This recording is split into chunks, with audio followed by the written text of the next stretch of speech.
The popular girl at school got her period and stained her dress. Without a second thought, I swapped clothes with her. But when I went to buy her some pads, the cold, aloof top student who had always ignored me suddenly approached me in the aisle. "Did you find what you need? Give it to me. I'll pay." Even my sharp-tongued childhood friend, the one who loved mocking me more than anyone, looked incredibly gentle and soft in that moment. You look really pretty today." I froze in place. I actually believed my quiet kindness had finally been noticed by the people around me, until I turned around to say thank you. The two handsome boys frowned, their expressions instantly hardening as they spoke in unison. "Why is it you?" The first to react was my childhood friend Ryder. He was leaning lazily against the metal shelves, but the moment he realized who I was, he shoved my shoulder with a careless hand. An arrogant smirk crawled back onto his face. "What the hell? What kind of phase are you going through today, trying to wear a dress like everyone else?" Ryder let out a sharp scoff, letting his eyes wander over me with blatant amusement before laughing out loud. "Are you out of your mind? You look like you're wearing a white potato sack. What kind of trash style is this? It looks hideous. Look, if you seriously don't know how to pick out a dress, just throw on a black garbage bag next time. At least that way." Slowly, mockingly he whispered, "It might actually hide the ugly." My fingers tightened around the boxes of pads and heating patches in my arms. The plastic packaging crinkled loudly in the quiet aisle. Just then, a soft chuckle floated from above. But to me, that soft chuckle sounded like a thunderclap.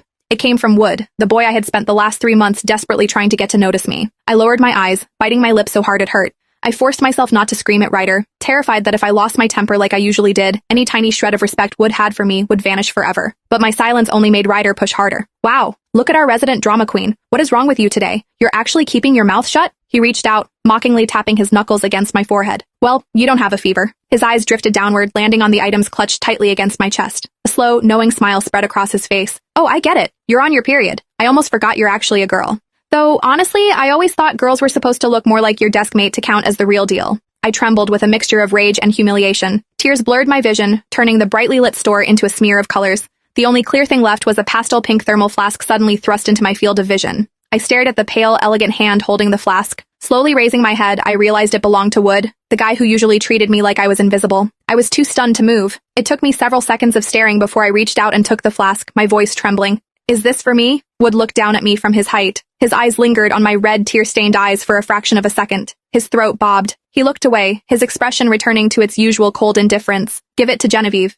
Her cycle is coming up, and I know she gets bad cramps. Inside is—" "I'll give it to her," I interrupted, my heart sinking into my stomach. I clutched the flask and ran toward the registers like a coward trying to escape a battlefield. But as I stood in line to pay, I could still hear Ryder's lazy voice echoing from the back of the store, talking to Wood. "Seriously, didn't she look ridiculous in that dress? You should have seen her when we did track together as kids. She ran like a burly lumberjack. I never thought I'd see the day Paige actually squeezed herself into a skirt."